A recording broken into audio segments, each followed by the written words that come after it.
Oh, they stopped first. But welcome everybody. Welcome to the newest, greatest episode of Wealth for Generations. Yes, we are here and we are live coming out of Habari Entertainment Studio in Paradise Valley, AZ. Thank you for rocking with me, bearing with me. I always got to double check.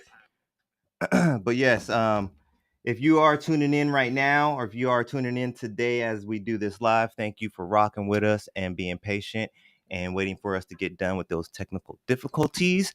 But we are here now and we are here to rule for the next hour. We've got an exciting show for you as we always do. But first and foremost, let's get into some quick introductions. Right here in front of me, we have ding, ding, ding, the current reigning champ of engineer of all engineers, Mr. James Marrero. Yo, How are we doing today, sir? I'm doing incredible. Thank you for being here. I appreciate it. And I know it's a hard job over there, man. Sometimes I had to dibble dally a little bit today, and I sometimes I'm just like, whew. Yeah. This is a lot that we do, man. It's a lot that we do. So, like I always say, man, followers, supporters, people out there that are rocking with us, I really appreciate it because there's a lot that goes on behind the scenes here. There's even though some of you IG people out there in the Desert Land Kids world can see some of the behind the scenes, there's still a lot that goes on that you guys don't know about. So for those people who take the time to watch, listen, share, like all that stuff, you are very, very much appreciated. Thanks, you Appreciated guys. indeed. Thanks, you guys. Yes. Thank you very much.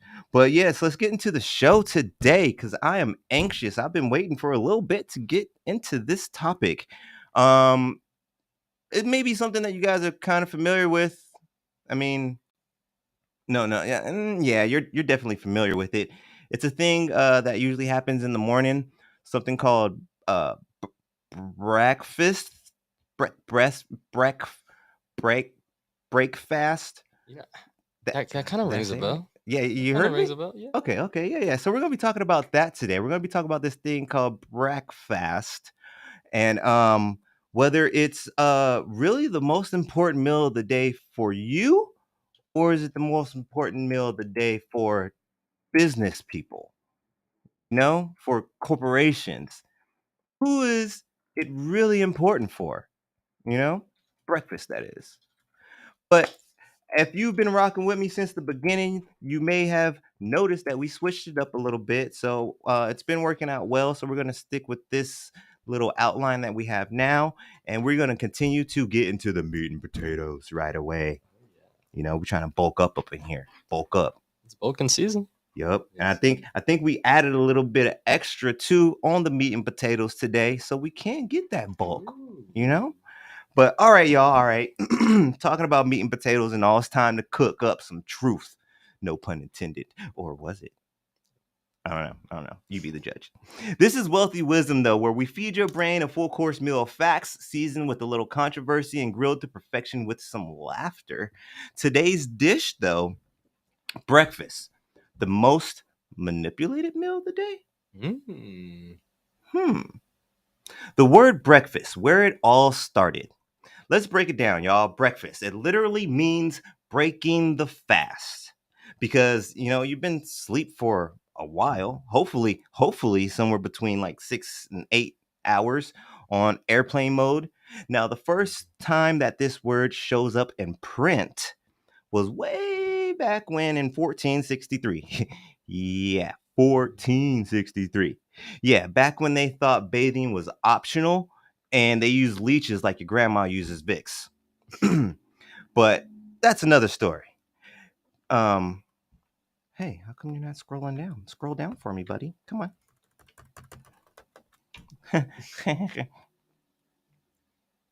Of course, all these other technical difficulties. Why wouldn't you join in, Mr. Laptop?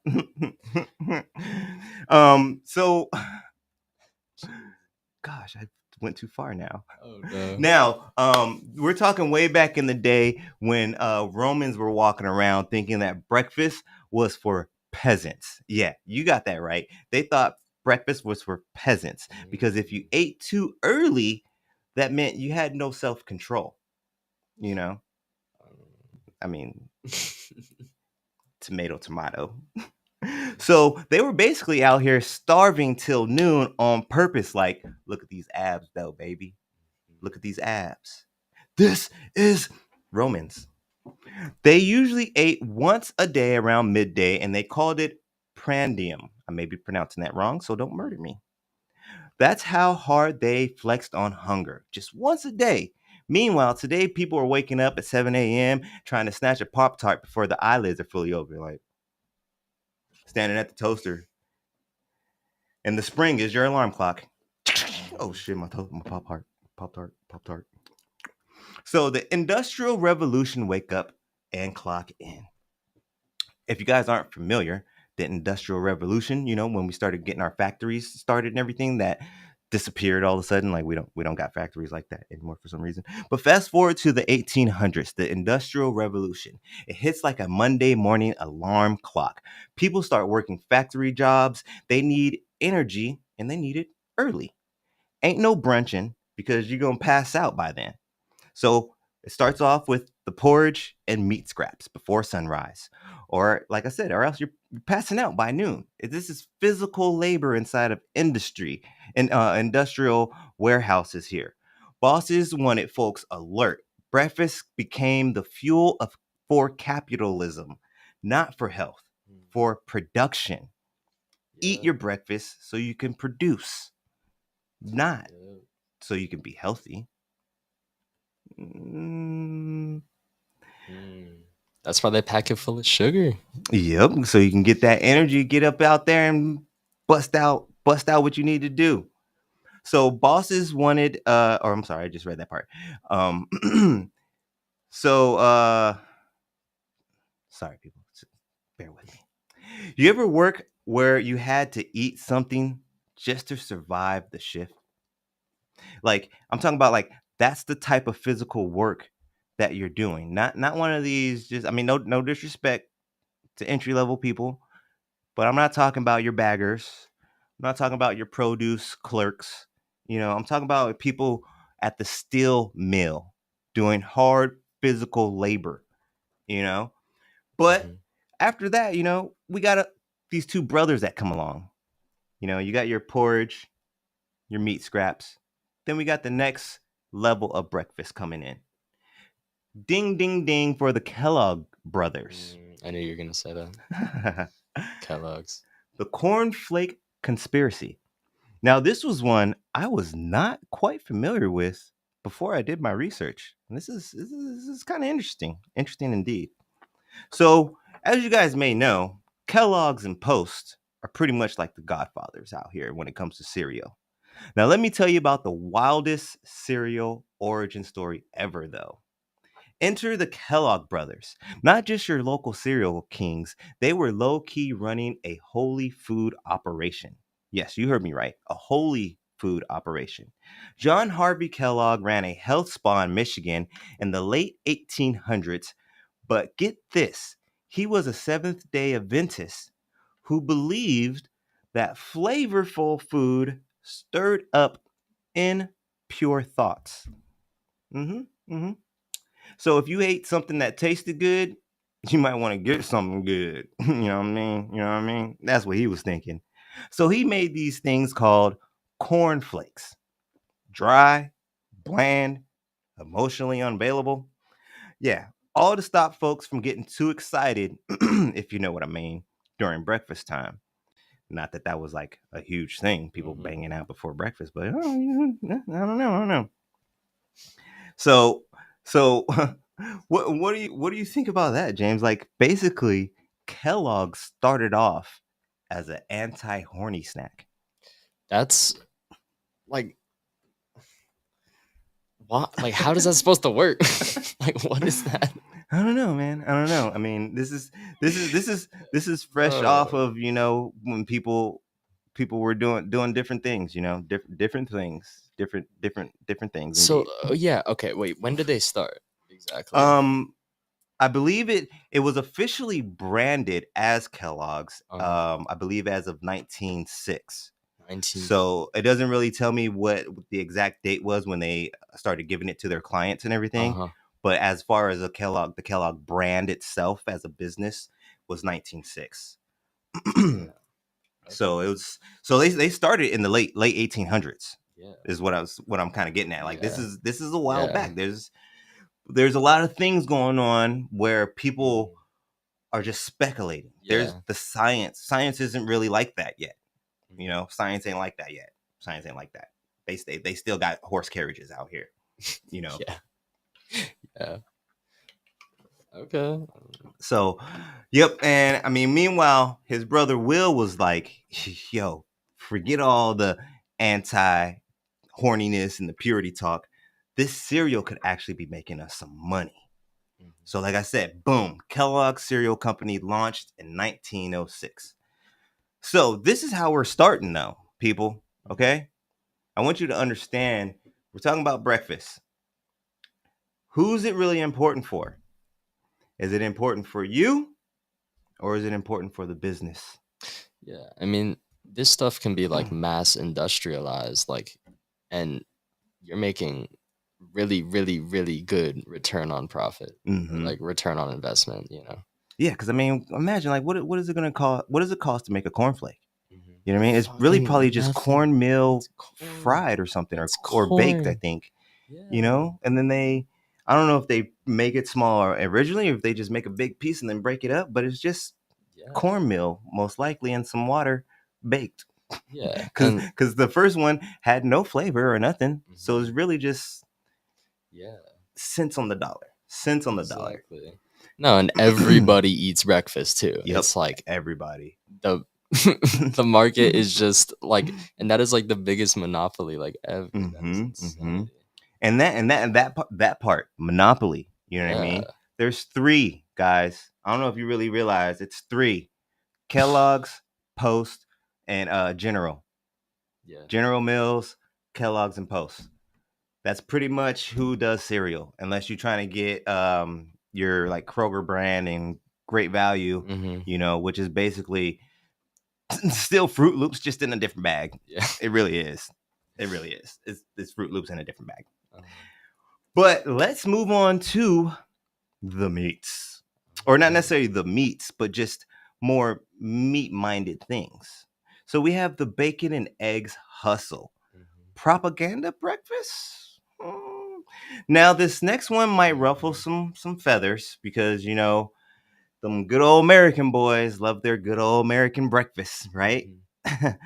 But what if I told you that the thought and the concept of that started in a marketing room? Did you Yeah. know that? Now, this next one might ruffle some feathers, like I said, but in the 1920s, a pork company hired a man named Edward Bernays, Sigmund Freud's nephew, and the OG of modern propaganda. Damn. The pork company hired him to sell more bacon. And what did he do? Sold the fuck out of some bacon. Yeah. He surveyed 5,000 doctors, paid surveys, mind you. You know how they back do. You know how them business people do, to push the idea of hearty breakfast. Cue the ads. Doctors recommended bacon and eggs to start your day. so so basically, those you know those people out Mhm. there who's got those uncles and older men out there who are always talking about a real man needs a steak. A real man eats sausage and bacon and eggs and toast. That's a breakfast. Yeah. Yeah, marketing, propaganda. Yes, that's American breakfast, right? Straight out of a pork PR playbook. So, I'm going to say it multiple times today.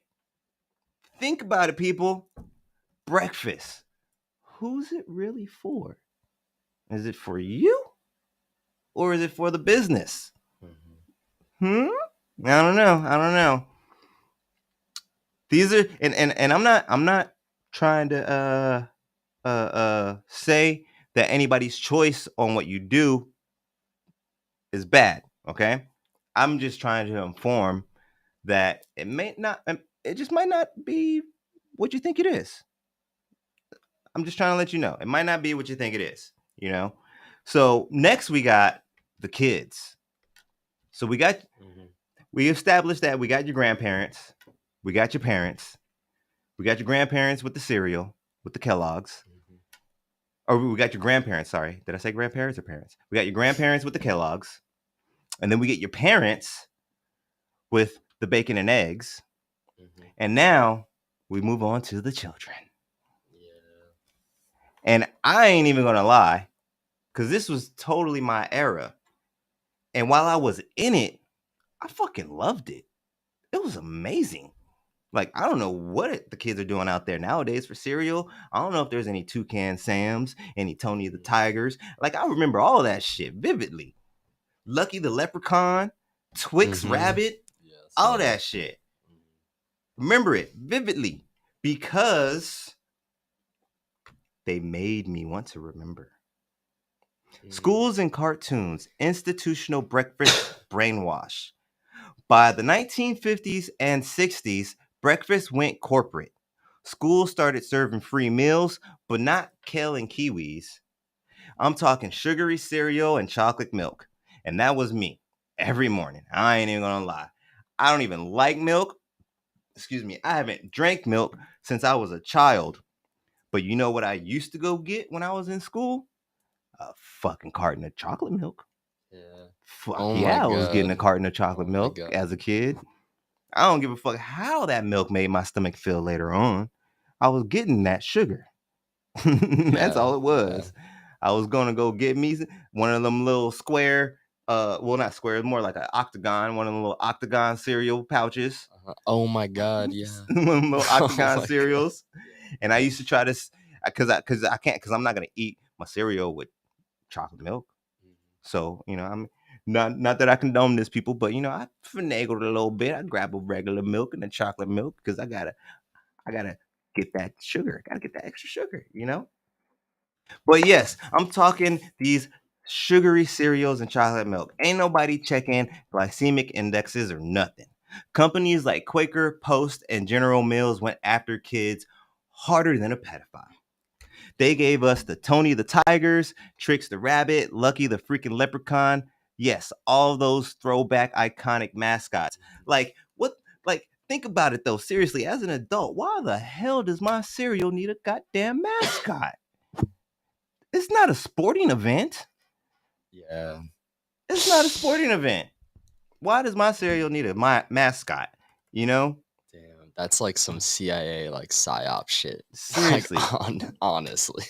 Like they really and that's what I want to bring to the people. I want you guys just to really understand that they try hard. They're over here brainwashing us to build habits, not to keep us healthy and mindful and keeping going. They're trying to Mhm. get us to build these habits so we can rely on them. Yeah. So let's be honest, let's be real for a second. We know as kids that sugar is some shit. Sugar is probably just as important to a kid as crack is the crackheads. Uh-huh. So, James, you ever had to fight for that last bowl of cinnamon toast crunch or anything like that? Got any crazy Mm. elementary school stories where, Oh. man, this one dude, fuck, I'll never Oh my remember his god. name, Diego Martintelli. He used to always try and get the last fucking cinnamon toast crunch. Honestly, okay, okay, okay. So when I was younger, they had like the coolers that were just full of the milk that had like strawberry milk and chocolate milk. Hmm. Um, and like I remember that a lot of that shit got taken away though after a while in the schools because they like had Hmm. like a whole dietary like remake. Hmm. Um, but I remember when everybody got their own chocolate milk and stuff, and they would just do the most heinous things with them. Like they would just throw that. I remember in my class, someone bottle flipped a fucking carton of milk on top of a countertop, or not a countertop, but a cabinet, Mhm. and it sat there for weeks Oh yeah. under the sun. Like it was in a Oh. hot ass class, and it Mm. erupted, and they had to Oh, literally like refloor that entire section oh of the room. man. Yeah, See, sugar doesn't only kill your insides; it kills outside shit too. exactly. That's wild. Definitely wild. Like I've definitely been. I can remember being in recreation, and a lot of you younger people might not even understand what that is. But my peers, y'all know what that is. Summertime, school's out, single mom, recreation. So, but I remember being in recreation and in the hood, and you get people on some like life stuff, like you gonna eat your cornbread.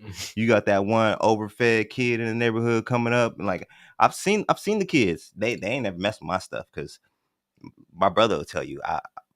Not that I'm super proud of it. I'm not violent like this no more, I swear. But my brother will tell you, I punched some kid so hard one day for trying to cut my brother in line for lunch that it sounded like I smacked the shit out of him. I kid you not.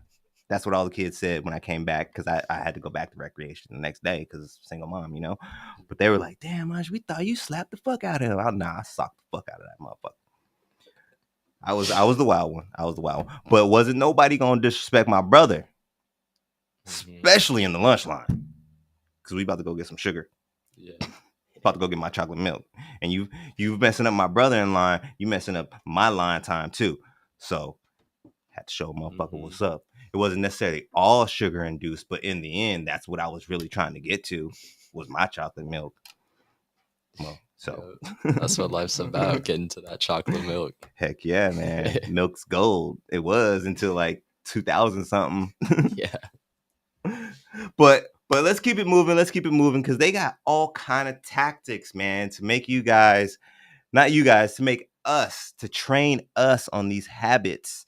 And talking about training us on habits, this is one that still bugs me so much till this day. Till this day. And like again, this is another one where the younger folk might not fully understand why it bugs me so much or even understand this tactic that they used on us, but it was bullshit from day one. And I'm talking about the food pyramid. The motherfucking food pyramid. Let's get to the food pyramid, aka the carbohydrate triangle scheme. USDA dropped it in 1992, which I didn't even realize it was that young. I mean, not that it's young, but I thought it was like a 80s or 70s thing. I thought it was well established before I was in school, but no, I was probably like in third, fourth grade by the time they came up with this idea. So get this part. This is crazy. If you guys remember the food pyramid, right? They told us to eat 6 to 11. 6 to 11 servings of bread, cereal, rice, and pasta daily. All of that? Daily. I mean, it's an option of the option of the list. But damn. 6 to 11 servings though. You only eat 4 times a day. Unless you're a bodybuilder. Like, come on. 11 servings? 11 servings. Let's go on the low end, people, for a second. Let's go on the low end for a second, people. Here, okay? You sitting down for breakfast, right? You got your breakfast, your lunch, your dinner. We're gonna do 3 meals. Okay? Take your loaf of bread. Probably says 2 slices of bread is 1 serving, right? You got to get 6 servings into your 3 meals. So that's gonna be what? If you got 6 servings of 2, that means you got to eat at least 12 pieces of bread today. That's like the whole fucking loaf. 12 pieces of bread today. And that's just your fucking bread. That's not even the main part of your fucking meal. That is so dumb. Bread is usually the side dish. You know? That is insane. And that's just an example. That's just an example. And that's on the and an example on the low end. Mm-hmm. That's the low end. Yeah. Imagine if you're trying to bulk back then. You're like, oh man, damn, I gotta eat 22 pieces of fucking bread right now. I gotta eat a loaf and a half of bread. Just a loaf and a half of bread. Oh my god. And then the other thing that I was this morning when I was kind of double checking my research and going through everything, I was like, you know what? I haven't even looked at the food pyramid in a minute. Let me take a look at it. The original one, Mhm. you know? I was looking at it and I was like, you know what the man, these motherfuckers was really trying. There is no water listed on No this water. motherfucker at all. Not one mention of consumption of water. Not one mention of Mm. consumption of water. How the hell am I supposed to swallow all this goddamn bread with no water? They actually try to kill people. Like, seriously, bro. Like, seriously. You want me to eat 11 servings of rice with no water? That is diabolical. Crazy, crazy. Who was built for that? Like, this is Forrest Gump? Actually. That's what he put in his backpack when he started running. Like, come on, man. Like, oh my God. Really? And fats were put way at the top, like they were a fucking DEFCON 4 threat. We all need healthy fats. I understand there's fats are definitely need to be looked at in moderation, but we need the healthy fats. Mhm. No disrespect to my people, but you don't want to be out there looking like a starving Ethiopian on a 2 a.m. commercial. You know what I mean? We need our healthy fats still. But that was all the way at the top. I think it was like one, I think it would say like 1 to 2 servings or a half a serving a day or something like that of fats. Mhm. It's like and meanwhile, we got the Harvard researchers later saying, nah, the pyramid is nutritional nonsense. Yeah. Nonsense. So we just I think actually, you know what? You know what? Um nope, not that one. I thought that was I think it's time. I think it's time for me to drop it. You guys ready? You guys ready? It's time. Sometimes what we think is health advice is just marketing and a lab coat. So make sure you do your due diligence, people. Okay?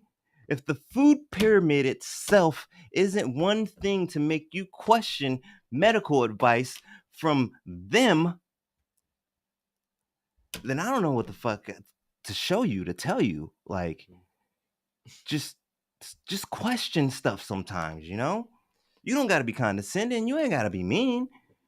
Just Yeah. just question it. Hey doc, my blood pressure's up. Here, take this prescription.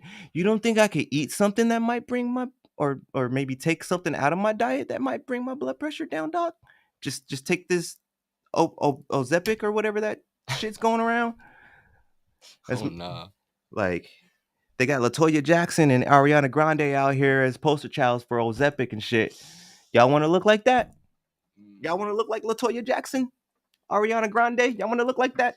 That shit's scary. Like, oh man, it's crazy. Have It's you crazy. seen it? Have you seen Ariana Grande? Like what she looks like? Actually, that's why I brought it up because your mom was showing me her last night, Yeah. and by the time she showed me the third picture, I was like, you know what? Please just stop showing me that. Like That's the last one horrific. I saw, I was like, you can literally see her chest plate. Yeah, Like yeah. she had like a open dress on where Yeah, she you was, can because I mean, sorry, Honor, you ain't got no boobies at all.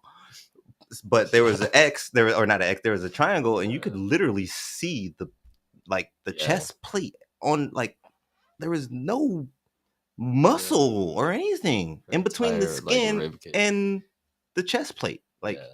I could see the definition of your bones. That's a problem when I can see the definition of your bones. Oh. Yeah. It's awful. So, James, if you had to take a guess, when do you think would be the best time to break your fast? Um, it genuinely depends on like how I'm feeling. Because if I wake up hungry, Mm-hmm. then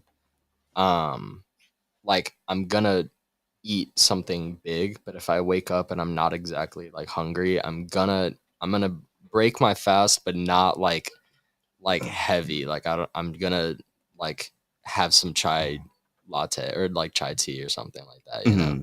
or like you know maybe a small bowl of cereal, and then I'll have like a bigger lunch and a bigger dinner. Awesome, awesome. Actually, that's a really good answer. To be honest, like the most important thing is you really want to listen to your body.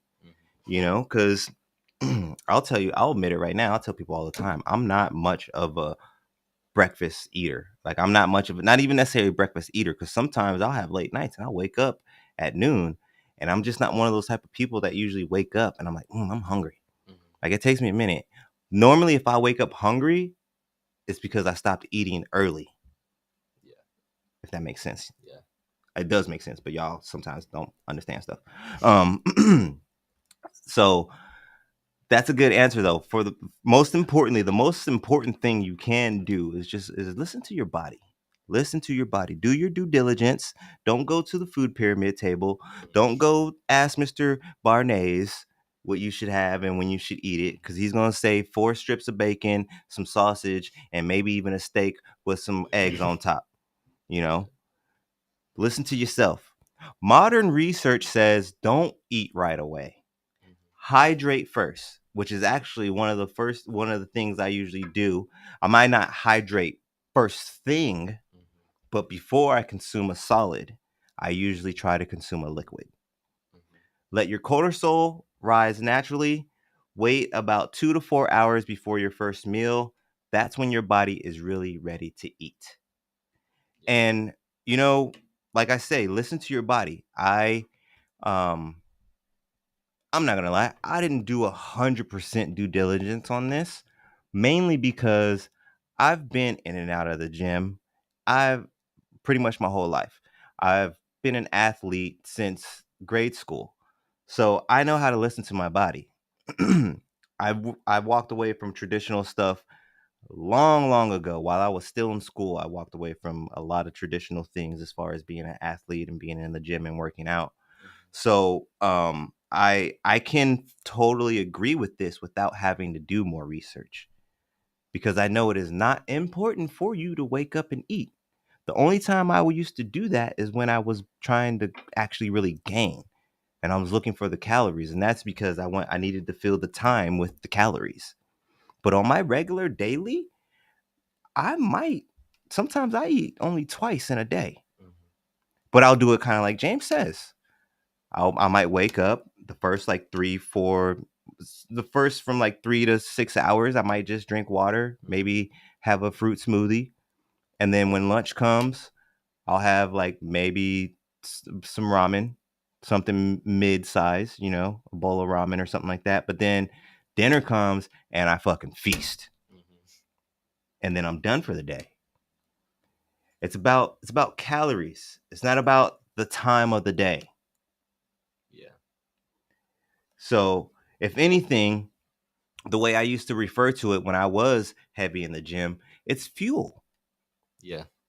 It's fuel. When I was down and out and tired at the end of the day, I used to tell my lady, I think I need to go to bed. My Mhm. fuel is depleted. Yeah.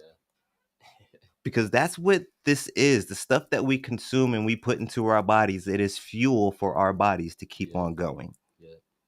And Yeah. and think about it like a car. Like you're not gonna wake up in the morning and just go put gas in your car just because it's Mhm. the morning time, right? Exactly. So why would you do that to your body? Yeah. When No, and okay. And when are you supposed to eat your sugars? are you supposed to eat your oops, what did I do over here? Oh. Yeah. When are you supposed to eat your sugars? Yeah. I don't know. That's a good question. Was that did you have Yeah. an answer for that or Yeah. Yeah. So before like a workout or Mhm, before, I mean, like early in the day, like a little bit, it's not too bad to like get you started, you know? mhm, It's definitely something you should consume in moderation, but mostly if you're just gonna be working, you know, mhm, like mhm. it's good for that. But it's crazy that the cereal companies got everybody on like the super early sugar and a Mhm. lot of it too. Yeah, a lot of it, a lot of it. Like I like it, y'all out there that know, I dabble in the writings a little bit, and one of my writings it addresses that. Like I say that your child is on a sugar high before you even kiss them bye, Mhm. meaning like it's that morning time. You're getting your kid ready for school, and your kid's already on a freaking sugar high before you kiss them bye to go to school. Like what kind? And then we're worried and freaking out because our 10-year-old is taking naps when he get home from school. Yeah. You know, he's on a sugar high when he leaves the house. You know, and that's one of the worst crashes, to be honest. Is a sugar crash. I'd much rather have a caffeine crash than a sugar crash any day. Yeah. Because a sugar crash is like you passing the fuck out. Yeah, no, and it completely affects your mood too. Like for children, like in school. Oh yeah. If you're having oh yeah. a ton of sugar, you're gonna feel high, then super low, and that's gonna fuck up your mood entirely. Yeah. Because the kids can't mentally. I don't want to say control. They can't mentally adapt quick enough for the different feelings, or they don't understand what feelings they're going through. Yeah. You know? Yeah. So as an adult, we do it too. But because we're older and we're more familiar with ourselves, we just get kind of cranky. While a kid is probably going to be a fucking handful. You know what I mean? Yeah. They're going to be cranky. They're going to be crying. They're going to, you know what I mean? Adults aren't going to be throwing tantrums when we get cranky. And another thing too, it spikes their dopamine. And when your dopamine gets spiked, it goes lower than the normal average to balance it out later. And which like can bring on the sadness and the depression and things of that nature. Exactly. And you're starting your day every single day doing the same thing. You're waking up, eating a bunch of sugar, going to school, waiting 8 hours to get home to like chill out, and then you have to do homework. So it's like this, and then you eat dinner and then you go to bed, and it's like, you know, that's your life, and you're just getting high and low and crashing. Yup. And then like I hate to put it out there. A lot of people don't want to admit it, but and then we're surprised about how many teens get into drugs when they're teens. Because they witnessed this high and low. Yeah. Also, it's a cool thing, quote unquote, you know, but yeah, it's like they have all these flavors too for like the vapes and shit. Oh like, yeah, that's all marketing too. I talked to your mom about that a few years ago. Like these I mean, some adults do want these flavors, you know, some of them do, but a lot of that stuff is definitely marketed to the younger minded people. Yeah, it doesn't necessarily have to be children, younger minded people, because you still have your people who are fully fully legal to purchase these things. You know, you have your 21-year-olds, your 22-year-olds, but some of them are still very young minded, so they want that bubblegum flavor too. And a lot of them are like disposable devices too that have like really powerful batteries that, you know, literally like it's formaldehyde that you're vaping, you know? And it's like you could fucking die from that shit. You can get cancer from it, but I mean, if it gets you your high, you know, you might as well. Right. And it's like that's the same mentality with sugar. Yep. So let's talk intermittent fasting a little bit. That's ancient wisdom repackaged. 16:8 or 14:10 ratios works wonders. Better metabolism, mental clarity, and less inflammation. And let me tell you, I wasn't fully purposely trying to do it, but because I wasn't feeling well the past week, this is basically what I did. And I really believe the fact that I unintentionally was doing intermittent fasting and the fact that I was basically consuming raw solids and liquids, I really believe that benefited me in my recovery. Otherwise, I'd probably still be very sick right now. But that's just me, and that's how I roll. That's what I like to do when I'm not feeling well. Those are the type of things I do. You know, I do have a very strict daily diet that I usually do. That, well, I don't think it's very strict. Other people who don't have my diet think it's very strict. But when I'm sick, I'm on a strict diet. Yeah. If I'm not feeling well, I'm on a very strict diet. Because I know that putting certain things in my body are just going to make things worse, and putting other things in my body are just going to make things better. So you got to think about that. Again, do your due diligence. So have you ever tried intermittent fasting or anything like that, James? I mean, yeah, I mean, definitely unintentionally, but like I've gone, Excuse me. um, I don't know, like 8 hours of sleep, and then until like 2 o'clock or like 3 o'clock, Mm-hmm. and just like not eating anything, Mm-hmm. and it's just like I just drink water or whatever, Mm-hmm. and like I feel fine afterwards, and I feel even better when I eat food. Mm-hmm. Mm-hmm. And I So. feel like the people who accidentally do intermittent fasting, Mhm. that should attest to the fact that we don't absolutely need it. Yeah. Otherwise, people would be like, "Oh no, I tried fasting and I was just so out of it, I couldn't do it." Mhm. Sometimes I'm like, "Fuck, I haven't eaten in 10 hours. Yeah.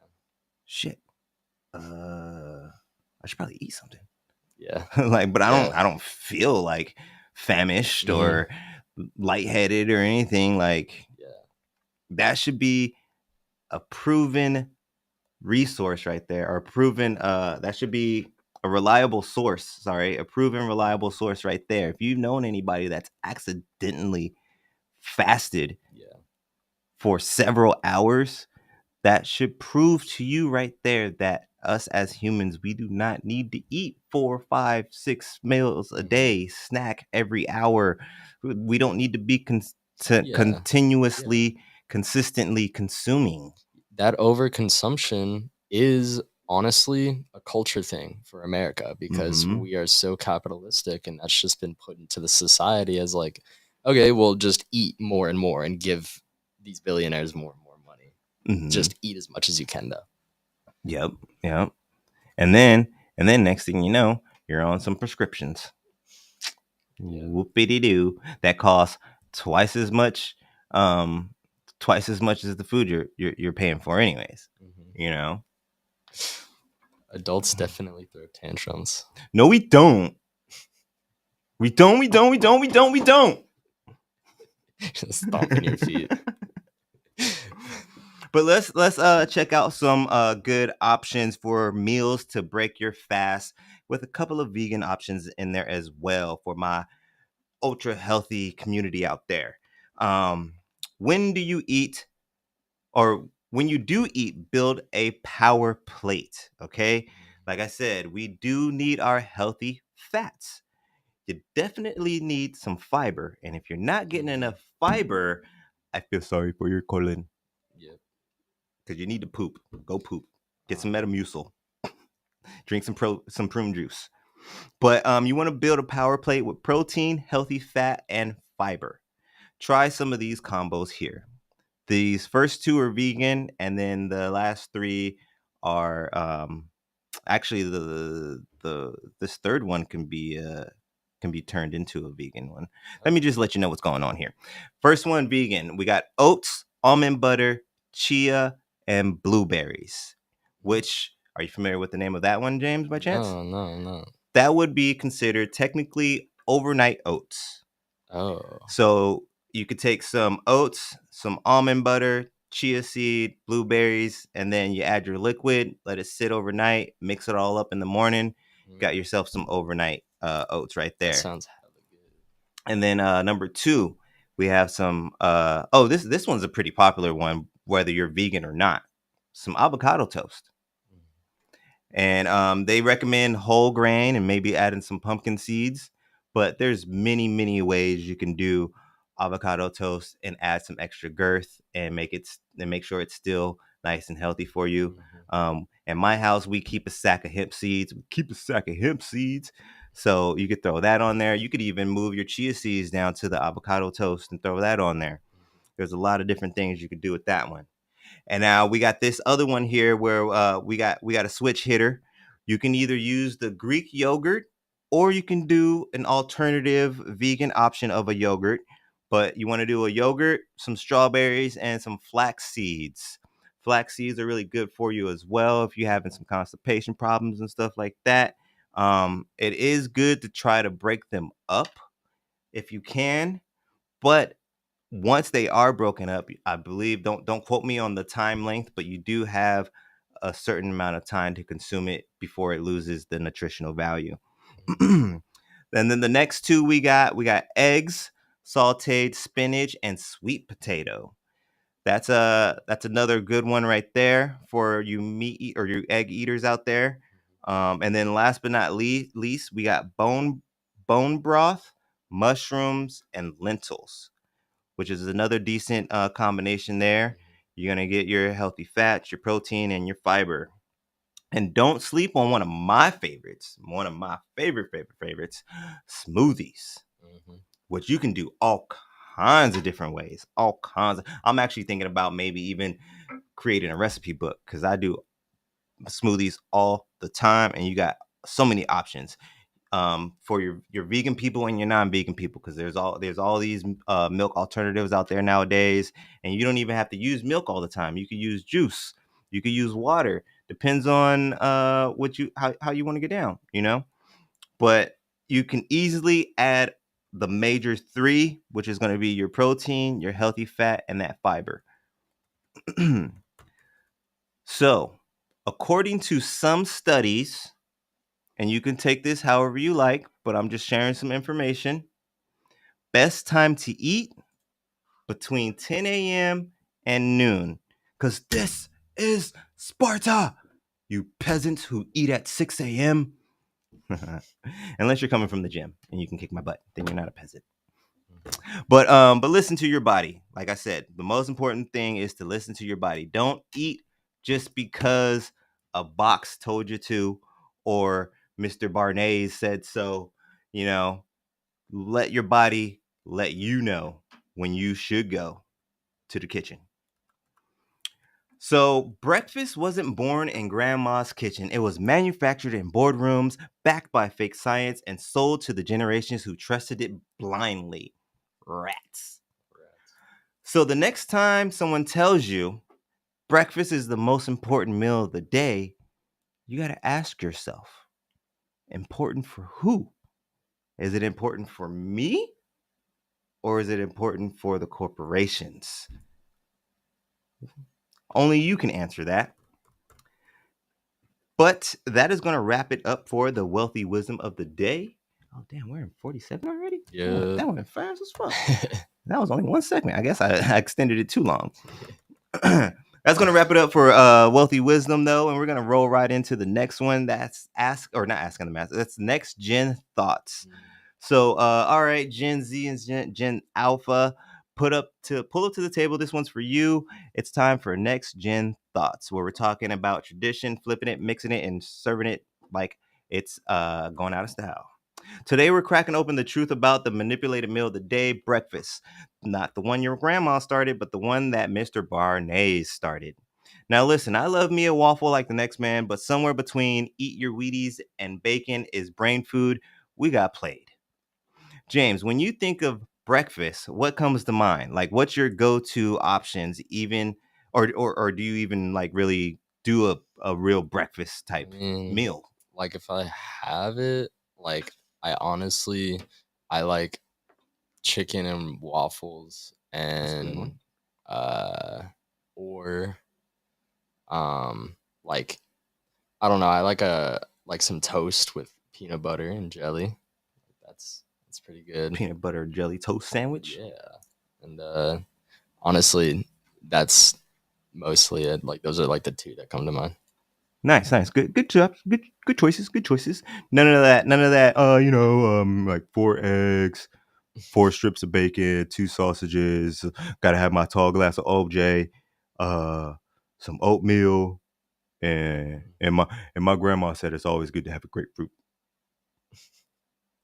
Yeah. That's that American mind right there. But that's why I like talking to the next gen, because honestly, between us millennials and between the Z's, we are definitely changing the mold. Some of us millennials are a little, we need a little work. Some of us do. So I ain't gonna lie. But the Gen Z's got me very hopeful. They really do, and I like it. So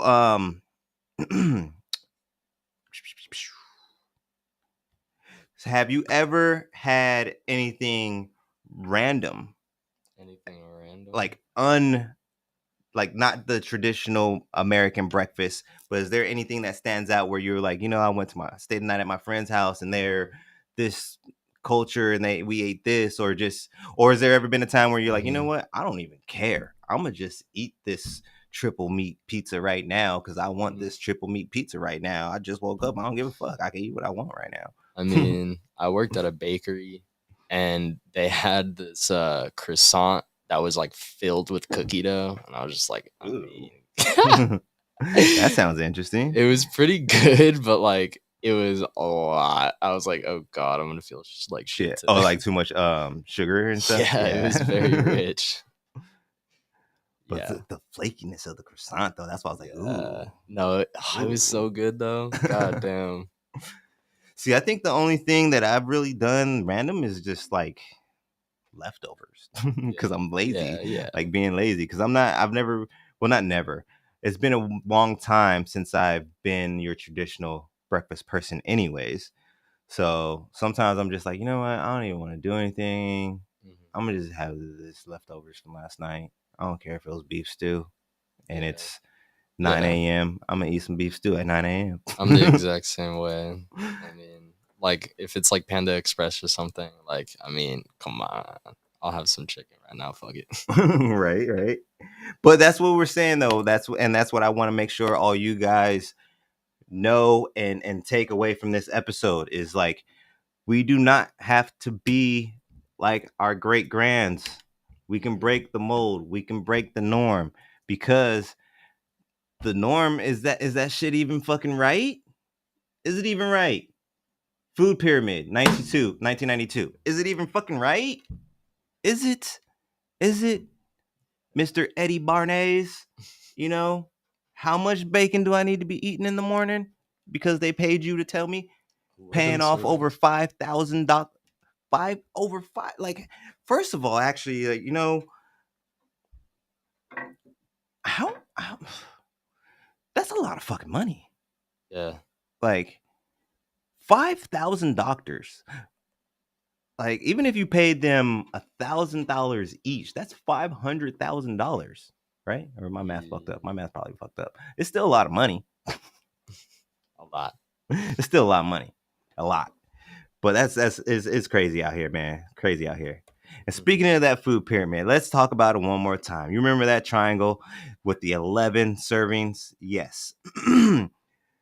I just want to know, did they still have some form of that while you were in school? Do you remember going over anything similar, or the original one, or anything like that? Yeah. I remember they had it either in a classroom or in the lunchroom itself, like while you're waiting in line. And yeah, like I don't know. I always looked at it and I was like, that is bullshit. Like, there's no way I'm eating all of this.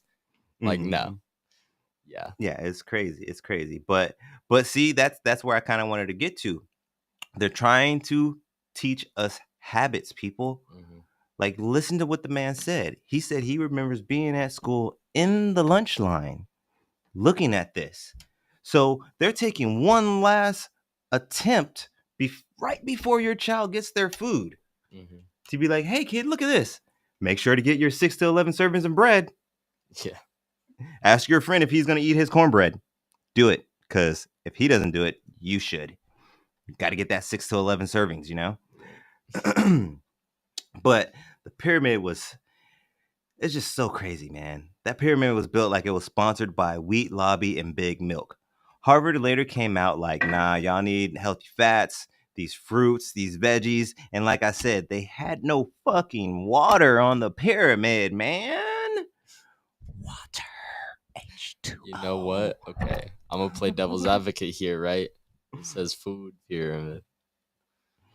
But I mean, yeah, you kind of have to drink water. No. Actually, no. You're right. You're right. No. You're right to question that, because your mom said the same thing when I was like, they had no food. But the only reason I did double check and go to look is because when it comes to breakfast on the food pyramid, they want you to have a glass of milk. They want you to have a glass of juice. But throughout the rest of the day, you don't need any other beverage? I mean, yes, you can argue that water is not necessarily food. Yeah, but neither is milk or orange juice. But if y'all got milk and orange juice on the food pyramid, why can't we teach the importance of consuming water as well? That's all I'm trying to say. That's all I'm trying to say. I don't remember any. I don't remember the liquid pyramid. I don't remember the water pyramid. Like, Yeah, it's like, man. And then I'm just like, and then it comes back to me like thinking about like the serving size, and none of the other parts had a fucking beverage. no. Just the first one. The first one had a beverage. You either had a glass of milk or a glass of juice. And then you get to the next level of the pyramid, and you got your meats, Yeah. and there's no beverage there. Yeah. And then the next one is there's no beverages, no beverages. Nope, you got all you drink. They legally couldn't put a Capri Sun on there. That's why. Like, right? I bet you if they could have, they put a fucking. They would have Yeah. had the Kool-Aid Man on that shit. Yeah, oh The God. whole picture and smile and everything. I mean, it was 92. Kool-Aid was probably popping like a motherfucker. But I remember back in the day, we had these school breakfast trays, the cardboard waffles, syrup packets, oh, and the sausage patties that we could fly across the room.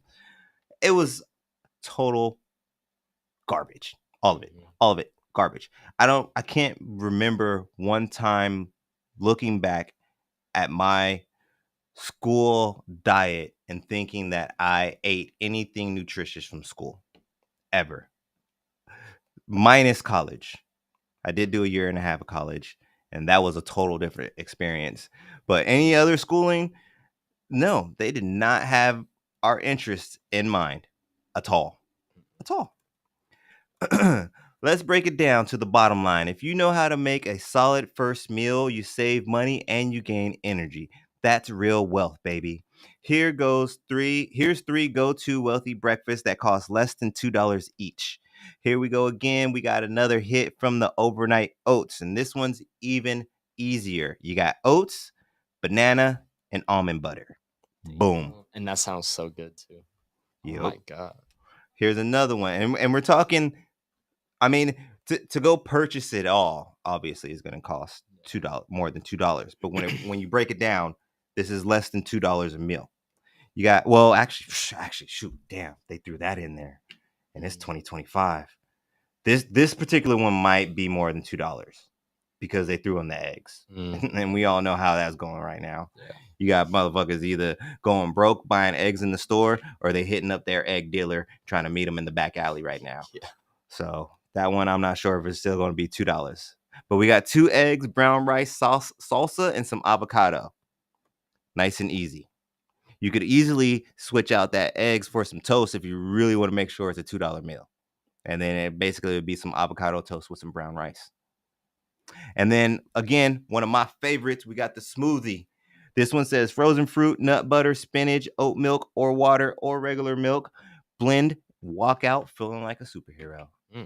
And me personally, what I like to do is I usually do a double batch. Whenever I make a smoothie, I do a double batch. Sometimes if I'm feeling it, I'll kill 2 in one day. If not, I got another one ready for me tomorrow. I don't got to worry about it. So out of these quick little $2 options, James, is there any of them that you think you would try?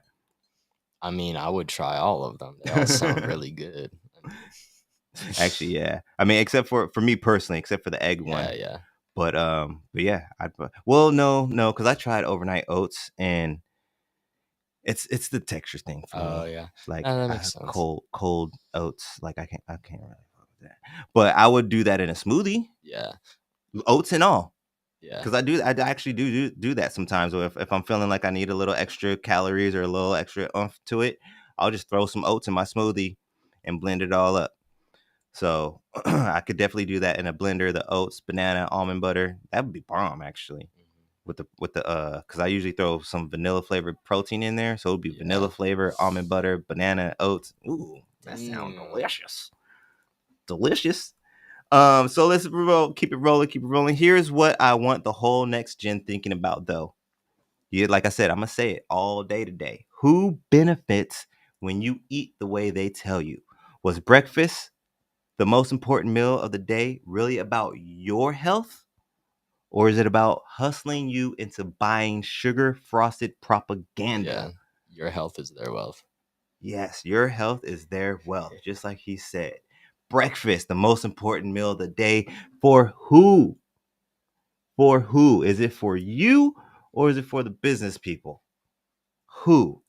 Only you can answer that. Only you can prevent forest fires. We do not own any rights to any of these random quotes that I like to say, just so you know.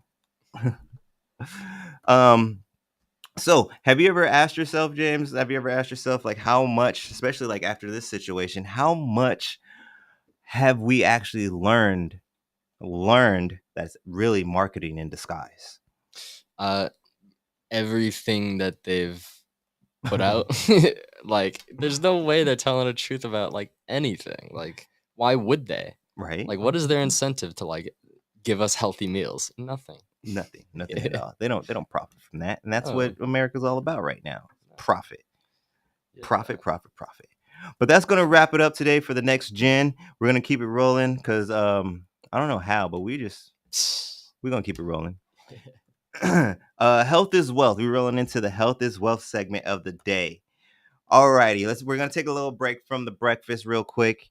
And this is what we got. The Health is Wealth segment is brought to you by Jessica Marrero, Christina Rose of Elevated Souls. They say that we are here to elevate your soul. You can reach them at 480-269-2649, or you can follow them on the IG, which is what I recommend, so you can figure out when they got specials, when they popping up, and all that jazz. They got new in-store locations, so definitely check them out on IG so you can find out where you can find some of that jewelry in store, and you got option or access to it a lot more than just waiting for them to show up at a vending spot. To follow them on IG, though, you would need to type in ELIVE, the number 8D underscore SOULS. Let's see what the ladies got for us today. All right. All right. You already know what time it is. This is your favorite segment. Well, it's my favorite segment. Health is wealth. We're diving into a natural remedy that's so slept on it deserves its own Netflix documentary. And shout out to Miss Sue, actually, because she was the first one that really put me on this while I was doing her yard during the springtime. And these freaking bees and waspices was bugging the fuck out of me. And she was like, hey, you ever heard of this thing called neem oil? You ever heard of neem oil, James? I have not. Oh man, we about to have some fun then. Yep, that funky smelling, I ain't gonna lie, it ain't got the best smell. But that funky smelling ancient elixir your grandma probably knew about, but Big Pharma hopes you never do. Why is neem oil not everywhere? Now let's address the neem elephant in the room. Why doesn't everybody and their auntie use this stuff? Why isn't it sold next to the Tylenol and the Claritin in the CVS? Because, folks, it doesn't make anybody rich except you with your health. And we can't have that now, can we? Do you ever wonder why you've seen 43 different commercials for a pill that might cause blindness, foot fungus, or sudden juggling, but no one on the commercial ever talks about the neem oil? Yeah, me too. I think about that shit all the time. Some of them motherfuckers be like, yo, you could die. I'm not taking that pill. Hell no. Seriously? That's a result?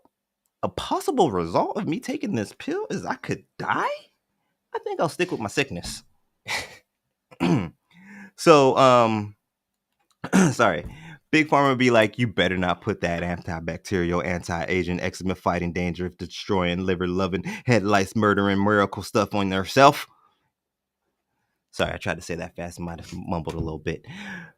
Big Pharma be like, you better not put that antibacterial, anti-aging, eczema fighting, dandruff destroying, liver loving, head lice murdering miracle on the shelf. Because we got a pill for each and every one of those, and they may cause you death. And it's only going to be $8.99 a bottle. You get 20 pills in a bottle, and there's a $75 copay. Thank you. Let's talk about your face for a second. Neem oil is neem oil is the original filter, baby. Fights acne like it's got hands, antibacterial properties for the win. Got dark spots? Neem oil pulls up with the Fade Gem with the fade game like it's sponsored by Photoshop. Anti-aging, Neem be out here fighting free radicals like it's in the next Marvel movie. Dry skin, Neem got that fatty acid and vitamin E hydration, looking like melanin on vacation. I want to be some melanin on vacation. Shoot, can I? Please? Sounds like a Somebody movie. somebody give me some money so this melanin can go on vacation. You got flakes like a cereal box, dandruff, neem oils like I got you, son. Scalp itchy like your uncle's lotto hand? Say less, bro. Trying to grow them baby hairs into grown woman waves? Neem wakes up them follicles like an alarm clock with a vengeance. Oh, and it kills lice. Moms, that shit kills lice. No chemicals, just bye, Felicia, in oil form.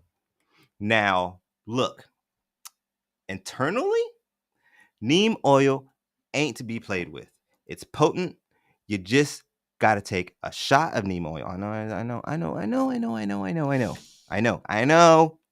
But just take a shot of neem oil. It's like ginger juice at a juice bar. Nah, you take it in small, diluted doses, usually in capsule form. But the benefits, What are the benefits? boost immunity like your body just enrolled in Navy SEAL boot camp. Mm-hmm. You know what kind of condition the motherfuckers is in? Psh. Detoxes your blood and supports liver function. Your liver's like, thank you. Finally, somebody cares. Finally. Other uses, the extras you don't know you needed. This thing also pulls up to your plant garden like a natural pest assassin. See? Shout out to Miss Sue. Bugs, gone. Skin wounds, gone. Healing faster than your last situationship. Basically, neem oil's got a LinkedIn page, like 14 job titles, and it's got good on all of them. Like, excellent. The big question is, so why isn't this common knowledge? Honestly, because we live in a world where folks trust lab coats more than centuries of Ayurvedic and African traditional wisdom. Neem oil been out here doing all this for generations, but if it ain't wrapped up in a pretty package and sold with a side effect disclaimer like this could kill you, people act like it's suspect. Like I said, I don't want my stuff to kill me. Y'all trust a man-made purple pill with a list of 97 side effects, but not a tree? It comes from a tree. Okay. Let's check out some pros and cons. Pros: all natural, holistic, multi-purpose, skin, hair, internal, womb, bugs. Like, come on. Affordable and easy to find online or at a natural health store. Cons: smells a little wild, like garlic, maybe. I wouldn't necessarily say motor oil. Damn. But it's got an interesting smell. You're definitely not gonna go to the club smelling like neem oil. Must be diluted or used in capsules. Can cause irritation for super sensitive skin if used raw. So always apply or not apply. So always do a patch test, preferably somewhere that's a little not seen. Like something that your shirt will cover up. And oh, that was the last one. That was the last con. Look, y'all, if you're trying to glow up, clear up, grow up, or just show up healthier, do your due diligence and look into neem oil. This ain't medical advice. This is ancestral wisdom passed through the mic. You feel me? Damn. Health is wealth, and sometimes that wealth is chilling in a tree your doctor never even mentioned. So everybody out there, please stay radiant, stay informed, and stay funky. Let's go. And that's going to wrap up the health is wealth segment for the day. And then we're going to roll right in. We're just going to keep it rolling because we just going to keep it rolling. We're going to roll right into the wacky wealth. Wacky wealth, time to scrabble some logic and wacky wealth where the money moves are mad weird, but somehow still making bank. And we're going to go ahead and revert and bring it back to the break of fast. Today, we're talking about breakfast, not the warm, fuzzy kind your mama made. I'm talking the capitalist cornflakes kind. Let's see some of the crazy stuff that they did. Mhm. Cereal millionaires. Let's talk cereal. You ever realize how two dudes in the early 1900s, Kellogg and Post, took some bland health food and turned it into a childhood addiction? Like I said, creating habits. Look, bro, we grew up idolizing Tony the Tiger. This man had abs, charisma, and a sugar coated hustle. James, be real. Did you have a favorite cereal growing up, or Gen Zs didn't really Dude, pick like that? I liked the chocolate pebbles. I think they're called like I remember those. yeah, or fruity pebbles. Or Either Fruity one. Pebbles. It's so fucking good. Whatever Pebbles. Just Yeah, Pebbles in general. yeah. Heck yeah. Or have you ever heard of Honey Smacks? Yes. Dude, Yes. those are Yeah. so fucking good. The frog. And see, I was just a sugar fiend. I loved them all. But some of my favorites that I don't really see around as much anymore. Like I used to heavily fuck with Apple Jacks. Yeah. I used to love that one. I used to be heavy on the Crunch Berries. Crunch Berries. Man, Captain Crunch Berries. Yeah. Or well, actually, I'm sorry. Yeah, the Crunch Berries. And then I remember being like, gosh, I want to say like maybe 20, late teens, when I was already off milk and didn't fuck with cereal no more and everything. How these motherfuckers gonna come out with an all berries brand, man? You know how mad my brother used to be because I used to sit there watching Saturday morning cartoons, eating all the berries out the Captain Crunch berries. All berries. Then they started making all berry boxes. Oh my god! I was like, damn, am I gonna revert? Am I gonna relapse? Am I gonna have a relapse? They got all berries now? All berries, man? You mean I gotta pick through that shit? Ooh. And then they had the peanut butter one too. I used to fuck with that too. Captain Crunch peanut butter. That used to be my shit too. Oh my god. Wait, the Cocoa Puffs went crazy. Cocoa Puffs was good too. And Smacks. Ooh, I used to love Smacks. They had the frog. Yeah. Them shits was bomb. I remember them shits was shiny. It was like golden cereal. Yeah. But yes, so yes, today I'm not sure how it's going, but I remember waking up and, like I said, picking them berries out of the box, watching Saturday morning cartoons, and checking Toucan Sam flying through these psychedelic Fruit Loops and stuff like that. But by 2020, can you guys believe that cereal sales as an annual number hit 20 billion in 2020? I guess it's a good way to celebrate 2020, 20 billion. But come on, y'all, 20 billion annually on cereal? And some cafes in New York are out here charging $12 a bowl for Fruit Loops with almond milk and edible glitter. Really? I mean, come on. Come on, man. Let somebody buy a $12 bowl of cereal in front of me. I'm smacking that shit on the fucking ground. We about to scrap because I know you're going to be mad. But I can't let you fucking eat a $12 bowl of cereal in front of me. I just can't let that shit go down. That's crazy. That's wild. That's wild. Let's get into Pop-Tarts and toaster lies. Let's get into the breakfast scam with frosting. Pop-Tarts dropped in 64 as a response to Post's failed country squares. And instead of giving us fruit, they gave us fruit-flavored lies. Were you gonna say something? Oh no! I mean, I just know what's in them. Yeah. Excuse me. So in 2019, Kellogg's actually got sued because their strawberry Pop-Tarts, it had more pear and apple puree than actual strawberry. And I thought we were supposed to be told the truth when we go to read what's in there, right? Right? So can we even trust the nutritional facts anymore? Interesting, right? Yeah, go look it up. 2019, Kellogg's got sued because their strawberry Pop-Tarts, they had more apple and pear than strawberry. Yeah. I bet they got more red 40 in that shit than strawberry. Oh yeah.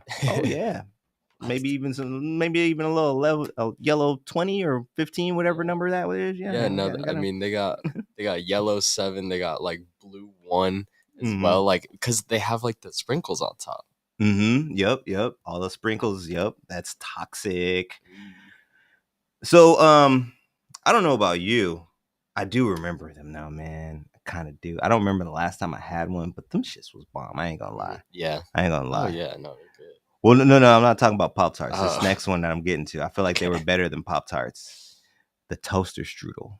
Toaster strudel. Did you ever mess with those, or was No, I that? never. I'm not sure if that's even around right No, now. I haven't tried. I've heard Imagine of like it. a you know what a puff pastry is? Yes. So like flaky, kind of like a croissant. Yeah. So they were kind of like puff pastries, and they would come with these little icing packets, Uh-huh. and it was the same filling as a Pop Tart, but it was like it was just more flaky of a bread. Yeah. And then you're supposed to you would take the icing and put it on there after it was done. And goddamn, that shit was so delicious. But I guarantee that probably took 4 or 5 years off my life every time I ate one. You could feel it just draining. Yeah, man, just Yeah. lost an inch, because that's what's gonna happen when I'm in my 80s. Yeah. But yeah, man, that's another one that came through, and it was just pure lies in a pocket. They were really out here smearing mystery icing. Yes, because I had no idea what the fuck was in that bag. Yeah. And on top of it, that was before I even knew about plastic. I used to put the little icing on top of the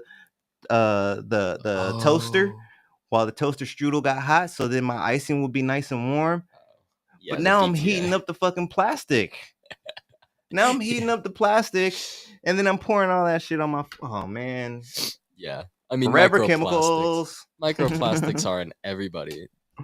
Mm-hmm. Yeah, completely off topic, but every single person has fucking microplastics in their brain and in their balls and everywhere else in their body.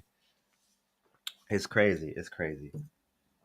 And these big corporations, they definitely contributed to exposing us, you know, in some shape, form, or another. Now let's move it on down and let's crack into this egg economy situation. In 2022 and 23, egg prices doubled thanks to the avian flu, inflation, and good old-fashioned panic, you idiots. You don't have to have eggs with your breakfast. Yeah.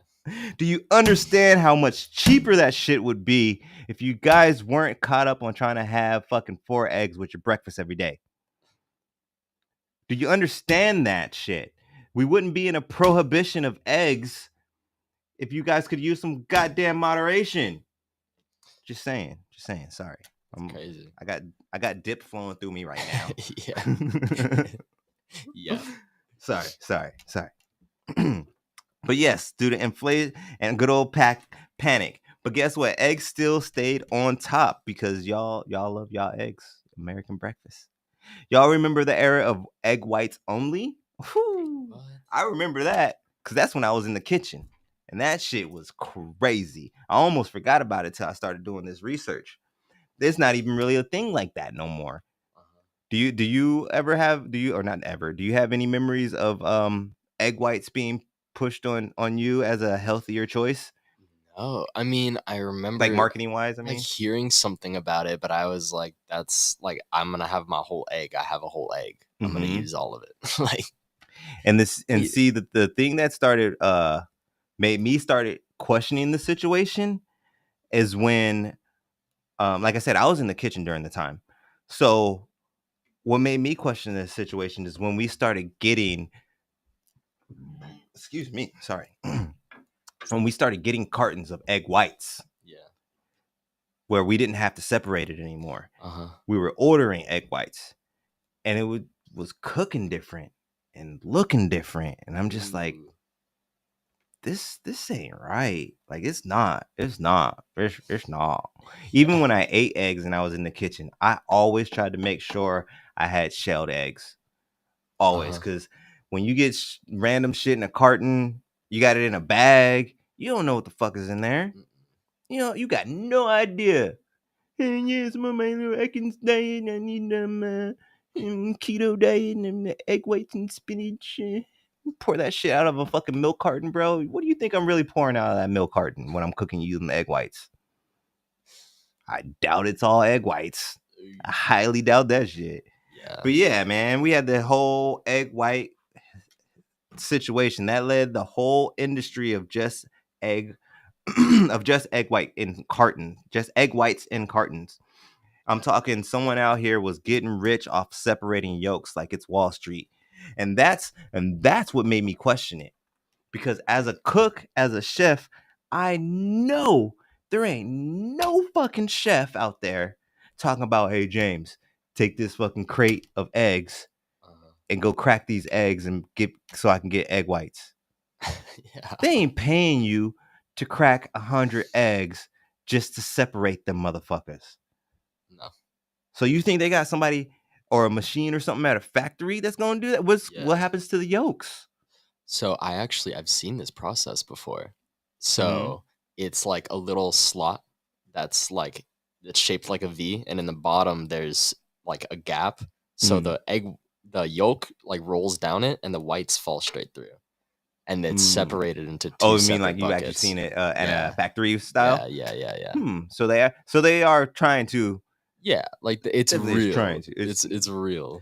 I still Yeah, don't believe it but it's though. like it's in a factory setting. Like, Yeah, that too. Like now, I mean, with that explanation, okay, I may have been wrong. They're actually separating it. It is right, but now, hmm, sorry, my mustache be attacking me sometimes. But now, like you just said, now your food has been exposed. It's yeah. been aerated. The egg has been cracked open, and then it has to get repackaged. Uh-huh. So, are you really okay with that? I mean, I've seen people who sat down and watched half of a hot dog factory and then vowed they would never eat a hot dog again. Yeah, How about all you egg eaters, all you egg white people? Watch the video. yeah. How do they do that? How's that work or something like that? Isn't that on like the History Channel or something? How does Yeah. that work? Check it out. Go check it out. Go look for it. So did you didn't really know about the egg white thing, so you never tried it or anything? Yeah, At least not out of the carton or no. nothing like that? No. No. No, I wasn't really into that. I mean, because I knew that like all the protein is in the yolk, or like Mhm. most of it at least. So I was like, I want that, you know. Mhm. So yeah. Yeah, man. So just make sure you guys are careful out there, man, cuz they're trying to sell us eggs any way, shape and form. And if it ain't out of a shell, do you really know what you're getting? Just saying. Cuz look, these are the options of eggs. Some of the options that we have. We got poached eggs, which is probably the most, I would say, not necessarily the safest, but I would say like you can't really fake a poached egg. Yeah. You know what I mean? Like you can't. That has to come out of a shell.